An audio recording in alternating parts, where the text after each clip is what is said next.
Are you a man over 50? Do you ever feel a nagging, deep-seated pain in your pelvic area? A discomfort that's hard to pinpoint but impossible to ignore? Have you ever found yourself getting up to use the bathroom again and again, especially at night, only to feel like you never fully empty your bladder? Do you ever experience a dull ache after sitting for too long, or a flare-up of pain after a stressful day? If you're nodding your head to any of this, let me ask you one more thing. Have you ever been told it's just a part of getting older, or been given a diagnosis of prostatitis or chronic pelvic pain syndrome only to be left feeling frustrated, confused, and with more questions than answers? You're not alone. Millions of men right here in the United States and across the globe are silently battling this often debilitating condition. It's a phantom menace that can steal your comfort, your sleep, and even your peace of mind. But what if I told you that there's a solution? What if I told you that by the end of this video, you will have a powerful toolkit of knowledge that can help you reclaim control over your body and your life?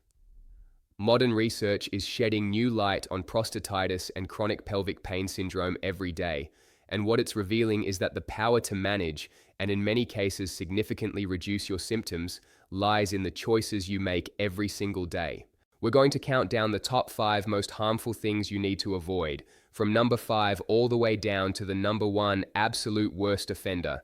This isn't just generic advice. This is a detailed, evidence-based roadmap to feeling better. So, grab a glass of water, and you'll soon find out why that's a good idea, and stay with me. The information in this video could truly be a game changer for you. All right, let's get right into it. We're starting our countdown with number 5. This is something that many of us do without even thinking, but it could be a major trigger for your pelvic pain. Number 5, the wrong kind of hydration, and dehydration's double-edged sword. It sounds simple, right? Drink more water, but it's a bit more nuanced than that when you're dealing with a sensitive prostate and pelvic region. Let's break down this crucial, yet often misunderstood aspect of managing your symptoms. First, let's talk about dehydration. When you don't drink enough water, your urine becomes highly concentrated. Think of it like a river that's drying up. The water that's left becomes thick with minerals and waste products. This concentrated urine is a powerful irritant to the delicate lining of your bladder and urethra. For a man with prostatitis or CPPS, this is like pouring salt on a wound. It can trigger that burning sensation when you urinate, increase the frequency and urgency of your bathroom trips, and generally amplify the inflammation in your pelvic area. Recent data strongly suggests a link between poor hydration and worsening lower urinary tract symptoms. Your body is trying to flush out inflammatory substances, but without enough water, it simply can't. Imagine trying to wash a pile of dirty dishes with just a few drops of water. It's not going to be very effective. But here's the other side of the coin, the wrong kind of hydration. Many men, in an attempt to stay hydrated, reach for beverages that are actually making their condition worse. I'm talking about the twin terrors of pelvic health, caffeine and alcohol. Let's start with caffeine. That morning cup of coffee, the afternoon tea, or that energy drink you think you need to get through the day. They are all potent diuretics. This means they make your kidneys produce more urine, forcing you to go to the bathroom more often. But that's not all. Caffeine is also a known bladder irritant. It can cause the muscles in your bladder to contract and spasm, leading to that unpleasant feeling of urgency and a constant nagging need to go. For a man whose pelvic floor muscles may already be tense and overactive, this is a recipe for a major flare-up. And it's not just regular coffee. Modern studies have shown that even decaffeinated coffee can still cause significant irritation for many individuals with pelvic pain syndromes. The acidic nature of coffee, both regular and decaf, can be a major problem. Now let's talk about alcohol. That beer after a long day, the glass of wine with dinner. It might feel relaxing, but for your prostate, it's anything but. Alcohol is also a diuretic and a bladder irritant, just like caffeine. It can increase inflammation throughout your body, and the prostate is particularly susceptible. Some studies have shown a direct correlation between regular alcohol consumption and a higher risk of prostatitis. Furthermore, alcohol can interfere with the nerve signals that control your bladder, leading to even more urinary dysfunction. And here's something many men don't realize. Alcohol can dehydrate you, so while you're drinking a liquid, you're actually making the problem of concentrated urine even worse. So what's the solution? It's simple, but it requires discipline. Stick to plain, pure water. Aim for at least 1.5 to 2 liters spread throughout the day. Don't guzzle it all at once. Sip it steadily. This keeps your urine diluted and helps to continuously flush out irritants. Herbal teas like chamomile or peppermint can also be good soothing options. The takeaway here is crucial. Not all liquids are created equal. Choosing the right ones can make a world of difference. Number 4, the pressure cooker lifestyle, letting stress run the show. Now for number 4, and this one is an invisible enemy that can have a very real, very physical impact on your pelvic pain. Stress. We live in a high-pressure world. Financial worries, work deadlines, family responsibilities. It all adds up.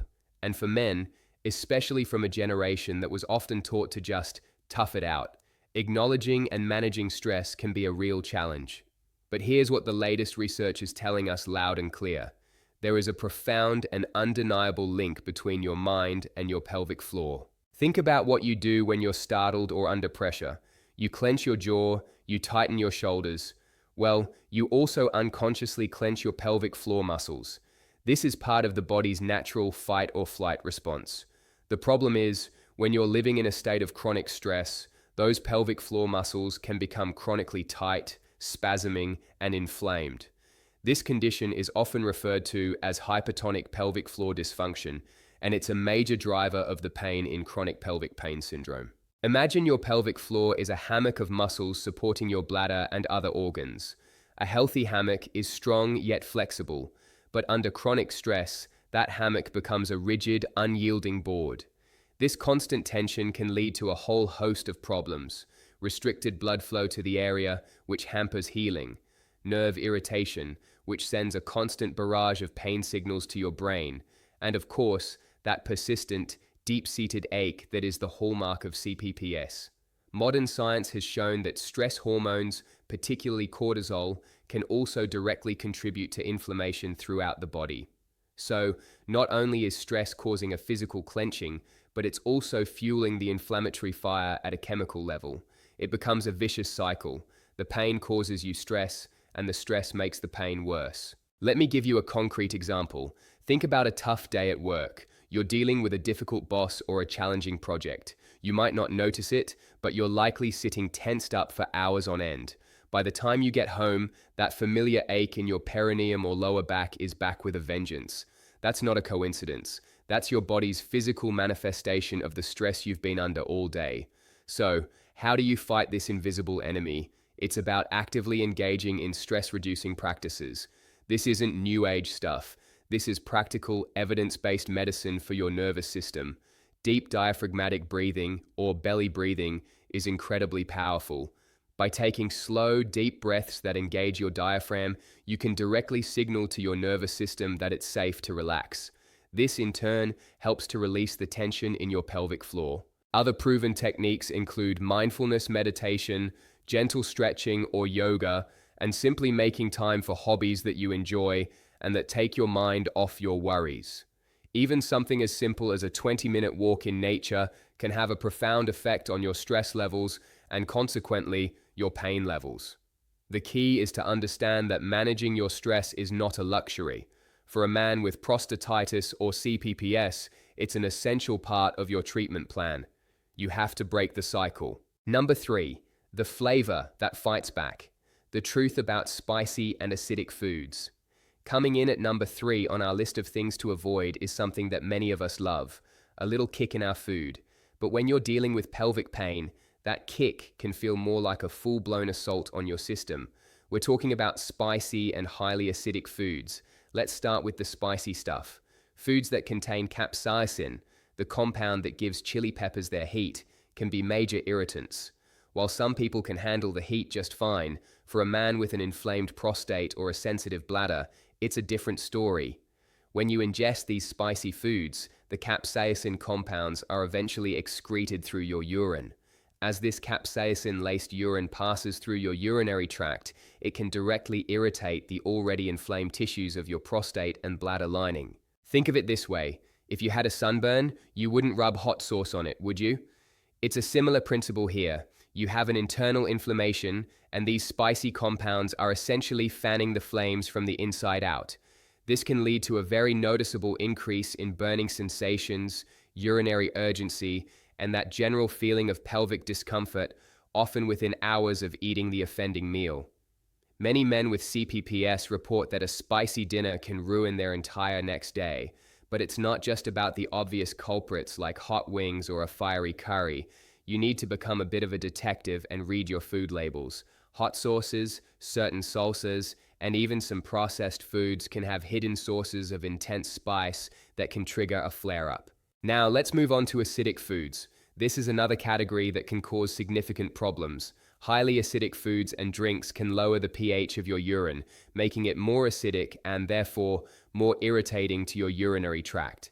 The biggest offenders here are often things we think of as healthy. Citrus fruits, for example, oranges, grapefruits, lemons, and even tomatoes are all highly acidic.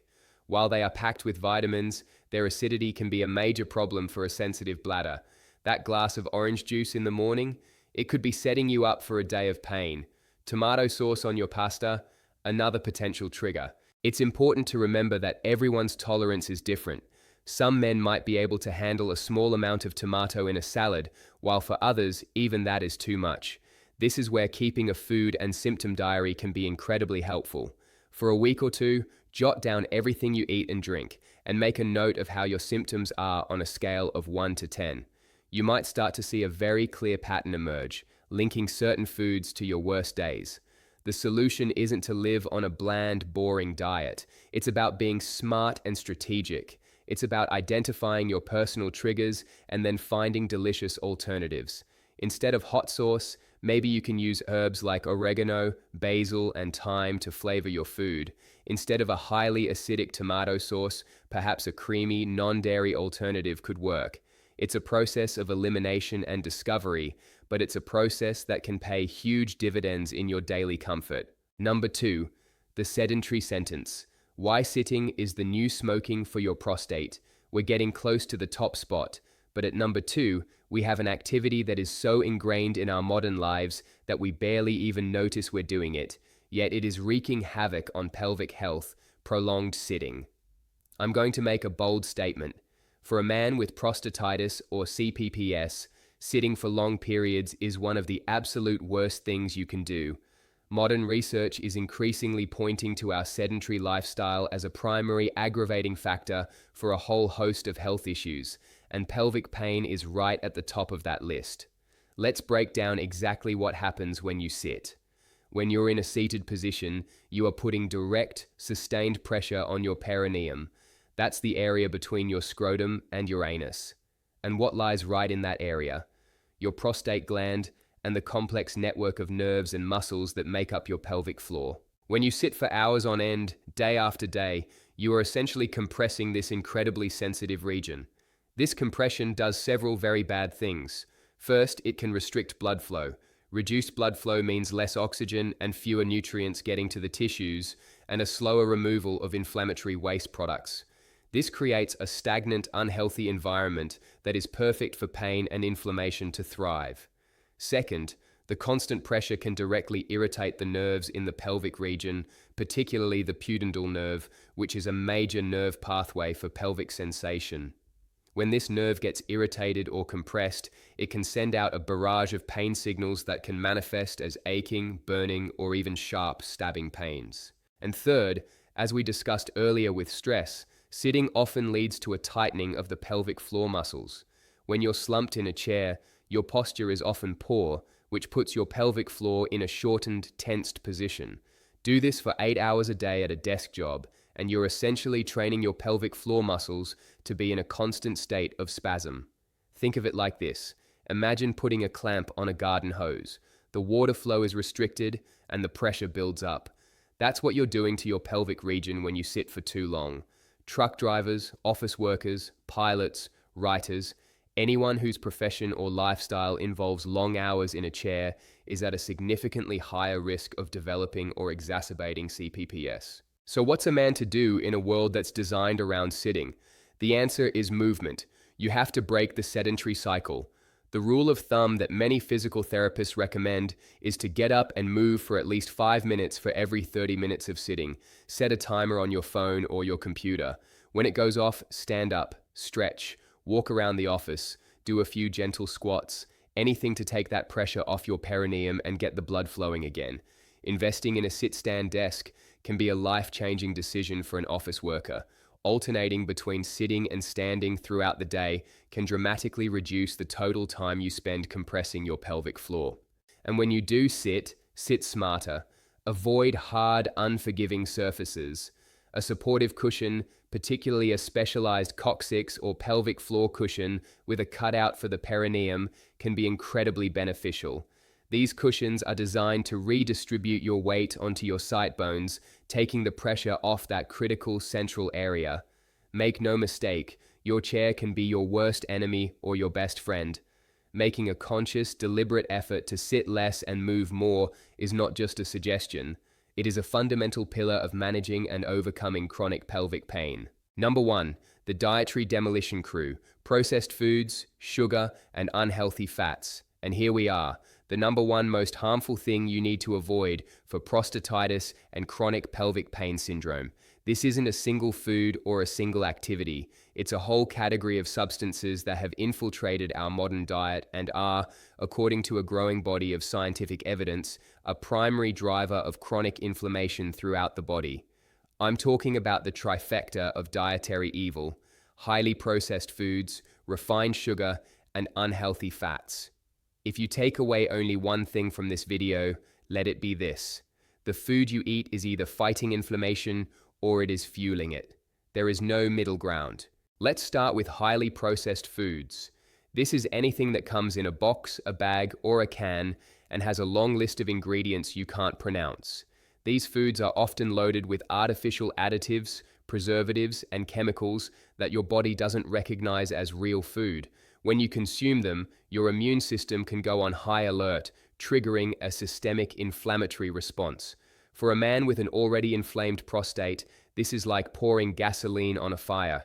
The inflammation isn't just localized to your gut, it's body-wide, and it will find its way to the most vulnerable, already inflamed areas, like your pelvic region. Next up, refined sugar. This is the hidden monster in so many of our foods and drinks. Sodas, sweetened juices, candy, pastries, and even many so-called healthy cereals and yogurt are packed with it. Modern research has unequivocally shown that a high-sugar diet is one of the most pro-inflammatory ways of eating. Sugar spikes your insulin levels and triggers the release of inflammatory cytokines, chemical messengers that ramp up inflammation throughout your body. This systemic inflammation can directly worsen the symptoms of prostatitis and CPPS, leading to more pain, more swelling, and more discomfort. And finally, let's talk about unhealthy fats.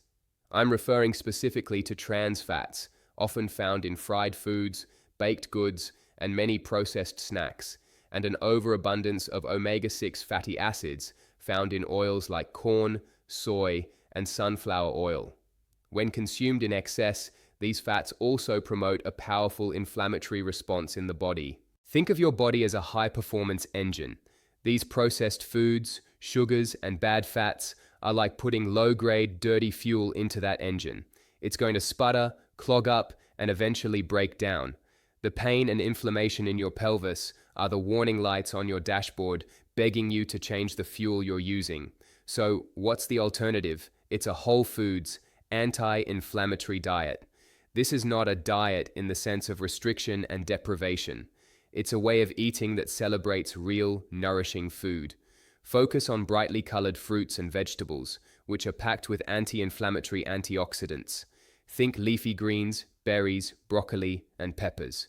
Embrace healthy fats, like the omega-3 fatty acids found in fatty fish like salmon, as well as in walnuts, flax seeds, and avocados. These fats actively fight inflammation in the body. Choose lean proteins like chicken and fish, and complex carbohydrates like sweet potatoes, quinoa, and brown rice. Making this dietary shift is the single most powerful thing you can do to combat the root cause of your pain, chronic inflammation.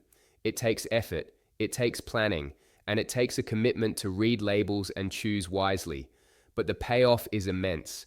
You're not just managing your symptoms, you're healing your body from the inside out. So, there you have it.